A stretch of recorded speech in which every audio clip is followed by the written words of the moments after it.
We always knew we wanted to live in the hill country because I went to the University of Texas, and so I'm very familiar with this area.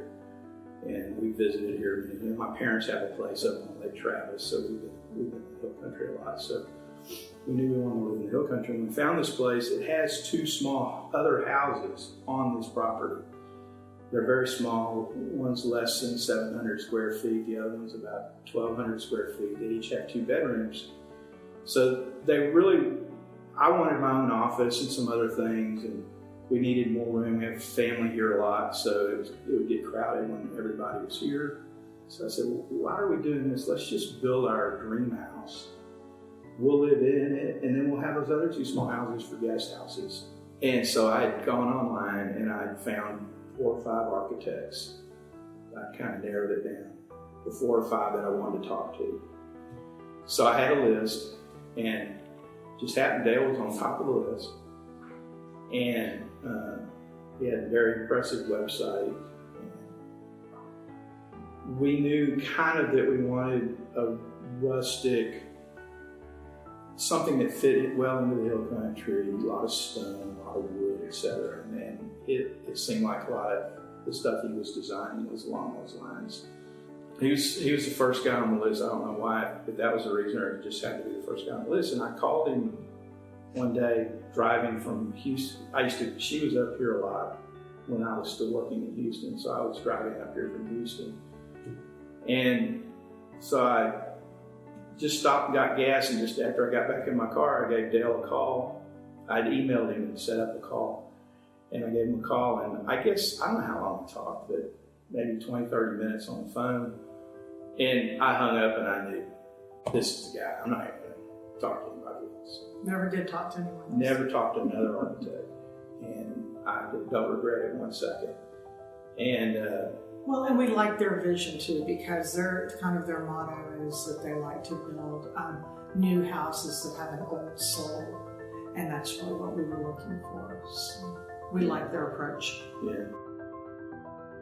Ed reached out to me. We talked on the phone. We had a good conversation about it, and I'm always just kind of listening. And he started kind of painting a little bit of a story about what was going on with him and Carolyn.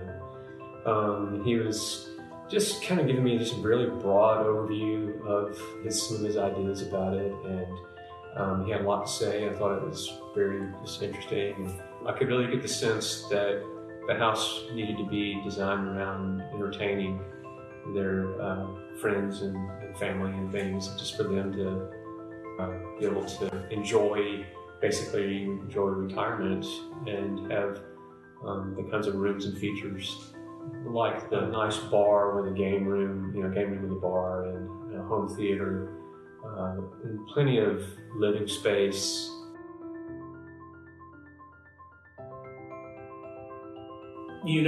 I think we take at first a very programmatic approach, learning to listen to what they're wanting to do. So it's hearing essentially the building program, rooms, features, sizes, wishes, goals. And from there, that part of it is a little less, to me, a fun part of the project. It's kind of the nuts and bolts, so it's gathering information. And then from there, it's the things you can't really put a word to, the more poetic type things that we're trying to draw out and to design. So how do you turn that into something that is beautiful, that not only meets all those needs, but has a long-lasting impression on this piece of property that somebody's going to value long after they're gone. This thing is valued. It has a value, and you can't really put your finger on. And that comes out through our conceptual design and the process that we go through. It's just really listening, seeing the things that they're drawn to, but then adding the architecture, the things that we know about that are important to people, but it's hard to explain. It's hard for somebody else to come and say, "I want exactly this." So we hear as much as we can, and then we like to cast that vision alongside them and turn it into something beautiful. We walked the site with them. We showed them kind of where we wanted this house to be, and showed them where we were living now. And you said you wanted a screen porch like we have over there at that old house, and it's this and that. And that's when they went back and came up with this concept, and it was pretty amazing. We were blown away, and it really hasn't changed much from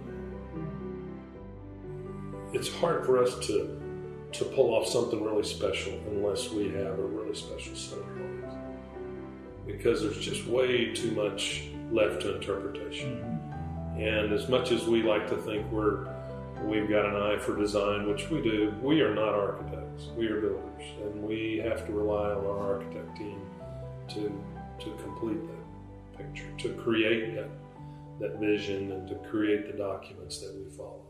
In any custom designed home, there's going to be a moment in time where you see something on site and what's represented in the documents is not necessarily clear, right? And then when you start to try to implement it on site, you realize I might need a little bit more information, right? Working with Dale and Joey, the best idea is to call them and say, guys, we needed some interpretation here. And we did that on a number of occasions. I can remember a point in time where we bumped up against something and we kind of looked at Ed and he goes, call Joey. And I was like, okay, we're there. We've made it. That's a good feeling. Well, I love this bathroom just because, like I said, it feels established. It has a lot of character. The materials that were chosen really help the space and tie it together. I love their screened-in porch. I just think because this property is so beautiful, they have a great experience for guests and for them to enjoy and sit out there and have coffee, and that's one of my favorite spaces. But I think my favorite element is the herringbone wood ceiling in the living room. Yeah. It's just stunning, and It really it's a did turn out showstopper. It is a showstopper, and the light that's in there just makes it really special. I think the thing I like the most is this open concept family entertaining area where we have a lot of different seating and people can be in several different areas, but you're all still together. When the weather's nice, we can open up all of these doors. It includes all of our outdoor living porches back here. And I probably like that the most. I feel like this is the heart of the home right here where we are. And that's probably my personal favorite area. And I like the feel of it. I like the natural elements they used. I love the trusses. I love all the wood. I love the arches. I love the use of shiplap. I love the use of the beadboard. So it really captured the feel of what I wanted, which was a farmhouse feel, but not too rustic. I guess we're calling this modern farmhouse is what Ed and I decided it was. But we're very, very happy. We're very pleased with the way it turned out. I've had different people come out to see it, and it's like they can't necessarily put their finger on what it is, but they're like, I've just not seen anything like this. It's so different and it's so cool. But they can't. It's not like they're going to necessarily will pick out one or two features of it. They just like that overall feel of it. And I love that. That's what I want. I want it to be cohesive. I don't want it to be where someone comes in and they notice only one feature. I like the overall ambiance, the overall vibe of the house. Yeah, I just love it all.